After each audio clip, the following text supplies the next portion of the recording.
We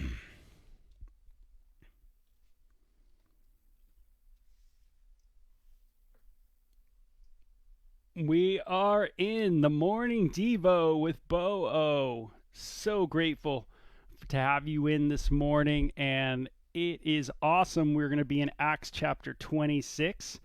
And really, it's just a great Devo on. I was just thinking in my morning cold run outside that this section is so cool just because it's so consistent. Paul just keeps sharing. And I kind of love that. And I thought in the morning Devo, I just thought, man, just being consistent, just stay faithful. Um, and sometimes we just get so bored with just doing the same thing over and over. We think something's wrong with us because we just maybe are doing the same thing. We get up, go to work, come home, think of God, pray, share, and we think that's a boring life. Sometimes we could think that's mundane. But I have a feeling that's probably more to do with technology and the things that we see visually, meaning we do see a lot of things visually, and it sets our hearts on other things. We have this thought of like, I'm not doing that, or I'm not doing enough. And Paul here just stays faithful, man. He's going to be before King Agrippa the second, and we talked a little bit about him. I'm pretty sure he's the last kind of governor, if you will, or descendant of King Herod, and that is going to be in any kind of rulership. And Paul gets another opportunity to share, so he kind of puts his hands up or says, "Hey, here we go."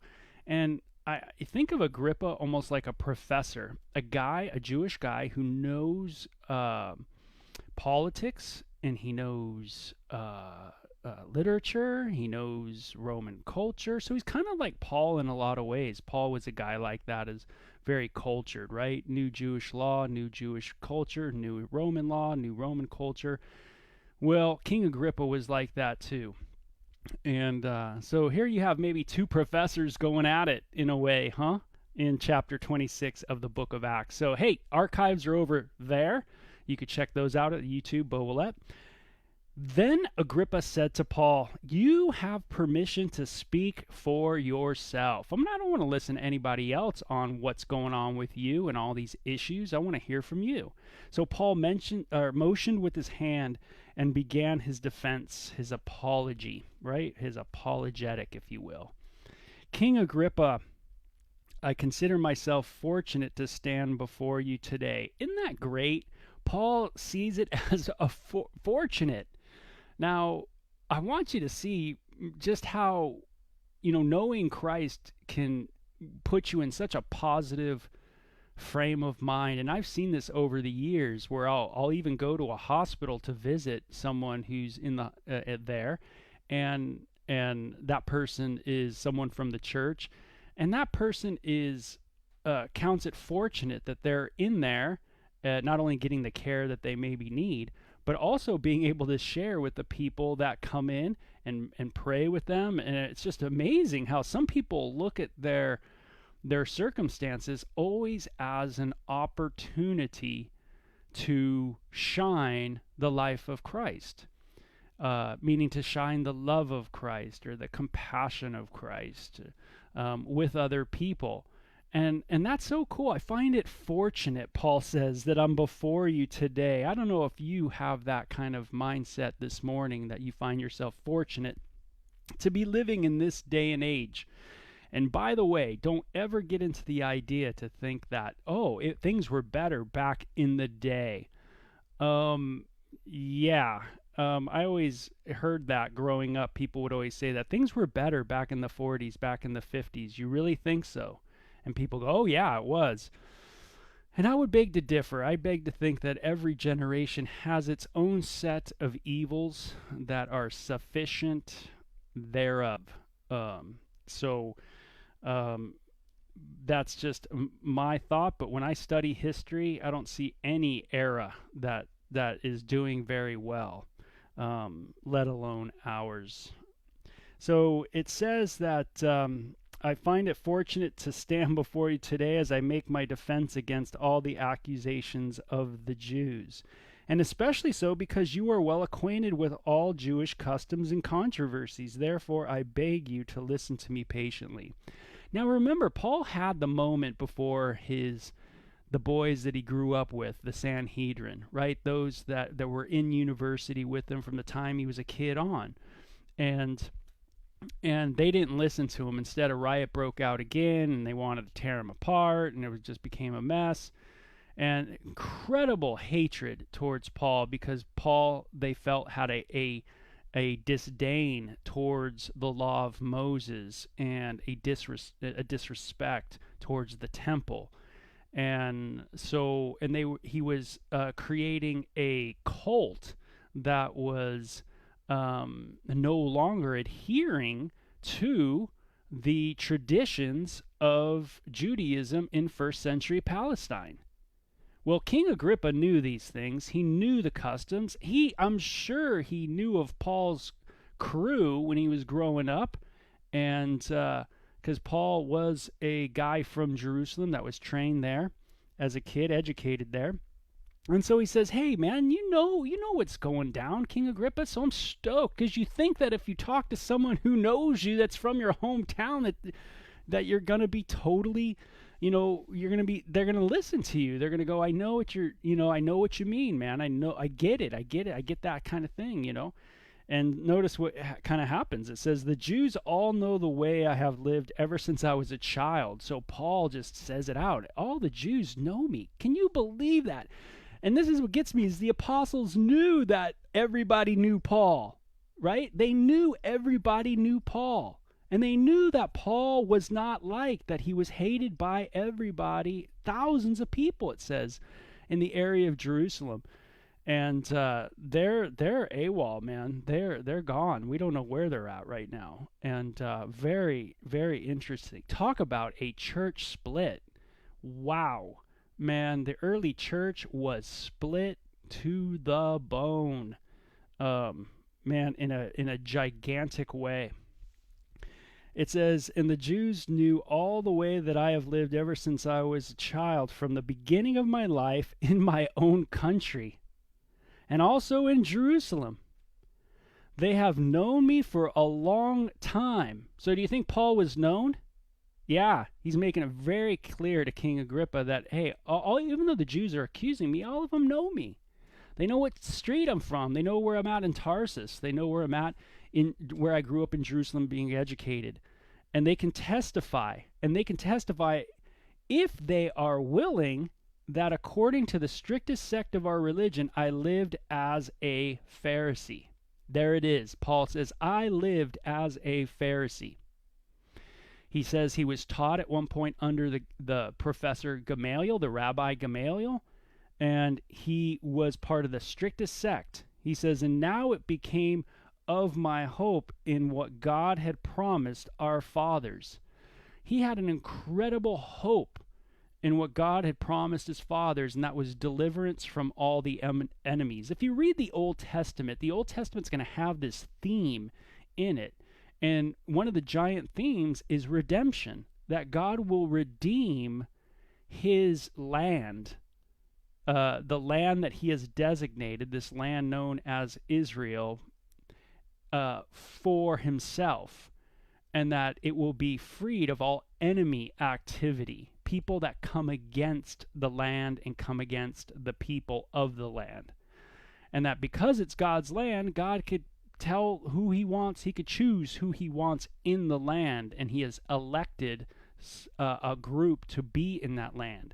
And they were to abide by God's social laws, hence the law of God, the Old Testament, the first 5 books of the Bible. And that by doing that, they would be a light to the non-Jewish people, the people that weren't from that land, in that land, weren't chosen to be in that land, that they would be a light to them, that people would see that this land is different, that they live different, that they worship a God that's different, everything like that. And it would be evangelism. It would be something that people would look at it and go, wow, they are totally a different nation entirely. Well, it didn't work, but this was Paul's hope, okay?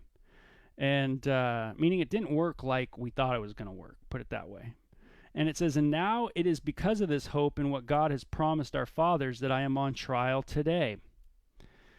This is the promise our 12 tribes are hoping to see fulfilled as they eagerly serve God day and night. So we're waiting for this hope, this promise of deliverance, this promise of redemption that's going to happen. And that's all that the Old Testament's about. And or not all, but so much of it, right? And it says, anyway, we serve God day and night. O king, it is because of this hope that the Jews are accusing me. Why should any of you consider it incredible that God raises the dead? Meaning, okay, the fulfillment of redemption, redeeming, Paul says, that's our hope. We're hoping to be redeemed. We're hoping to be redeemed from the enemies, the Old Testament declares. We're hoping to be redeemed from death itself. And the resurrection of the dead is a big topic in the Bible. That God, if God is all powerful, God can even overcome death. And so the resurrection becomes a super important teaching throughout the Bible entirely. And so he says, man, so why would anybody consider it incredible? Why would they be upset that I talk about the resurrection of the dead, of the hope of Israel, our people, that there would be a redeemer, and that he would conquer death, and there would be a do away with the old, and it would become new, things of that nature. Why would that be odd? And it says, I too was convinced. Now, some people, they look at Christian doctrine and they might go, man, that's weird. That's kind of weird stuff. But King Agrippa knew these teachings. But a lot of people are like that. They go, man, that's kind of trippy. I never heard that before. I certainly was like that when I started reading. I was like, man, that's kind of an interesting thing. And I really, really wanted to study it more and more and more. And find out more about it. And it started making more sense to the world around me as well. Why do we eat all the good food we can? Why do we work out? Why do we take the drugs that we take? Why do we do the things? It's because we want to feel better. We want to live longer. We're miserable on this planet, right? We all want to experience something that goes beyond. We're all desiring to get away from something that's called death, and the Bible says that that's true. Death awaits all of us, but there's a Redeemer. So the Bible really spoke to me in those ways that, man, this is really dealing with real issues in our world. So it says, I too was convinced that I ought to do all that was possible to oppose the name of Jesus of Nazareth. So Paul says, man, I was convinced I was going to come against the people of the Bible. Hey, Pastor Scott, hope you're doing good, bro. And you might have been like that too, where at one point you were so angry at the people of God that you just thought, man, I want to be against them. And I know I was bitter. I was a bitter dude at Christians. I think I was raised in a way because when you're raised more secular atheistic, you tend to really, you kind of garble up the propaganda of quote organized religion. So you hear, oh, they just want your money and blah blah blah blah blah. They just that kind of thing. And there's a part of that that's true. There's a part of it that, man, people in religious circles, man, they do want money, and that's all they're out for, and that's kind of scary. But that's not the truth with everybody. And I had to learn that the hard way, because there was a lot of times I was bitter, and Paul had this bitterness to him, where he was going after, it says, those of that follow Jesus of Nazareth. And he says, and that is just what I did in Jerusalem. On the authority of the chief priest, I put many of the saints in prison, and when they were put to death, I cast my vote against them. Can you imagine that? Paul the Apostle put many of the saints in prison. This guy went around gathering Christians up and putting them in prison. And before, and as another testimony, it's not just men, it says it was women too. really radical, right? The guy's commitment to Judaism and against this sect called Christianity. And he says, I cast my vote against them. Now, sometimes you can think a person can never be changed. You know, you could look at a guy like Paul who was a terrorist, you know, towards Christianity, a real terrorist, right? A guy who would come into your town and, man, he would create terror to your family.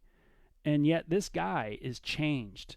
And, you know, maybe that's why people were so tripped out by him and had a hard time with him, because they just went, this guy was so radically, you know, against Christianity, and now he is for it. And they just could not jive the work of God in this man's life.